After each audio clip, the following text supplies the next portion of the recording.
आज आपण लाडूऐवजी बनवणार आहोत तीळ गुळाची बर्फी। मी इथे घेतलेले 250 ग्रॅम तीळ, याला त्याचे आवाज येईपर्यंत छान भाजून घ्यायचे आहे।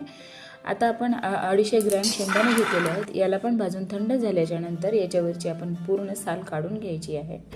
आणि आता आपण हे तीळ थंड झालेले आहेत, याला मिक्सर वाटे थोडेसे दरदरे बारीक वाटून घ्यायचे आहे, एकदम बारीक पण वाटायचं नाही आहे। आणि तशाच प्रकारे हे शेंगदाणे पण आपण मिक्सर वाटे बारीक वाटून घेऊया।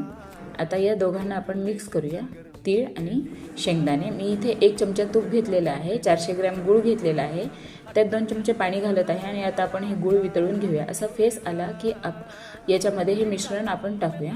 वरतून 1 चमचा तूप घालत आहे आणि मी ताटाला तूप लावून घेतलेलं आहे, त्याच्यावरती हे मिश्रण टाकून वाटीने असं पसरवत आहे। वरून थोडेसे तीळ पण घालत आहे।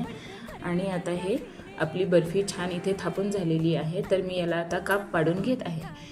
नंतर याचे काप नाही पडणार, त्याच्यामुळे आताच मी याला काप पाडून घेत आहे। आणि आपण अर्धा तास सेट होण्यासाठी इथे सोडून देऊया याला।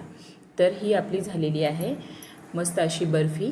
पहा किती छान निघत आहे, जास्त कडक पण नाही आणि चिकट पण नाही, अशी मस्त बर्फी आपली तयार झालेली आहे, सुटसुटीत अशी।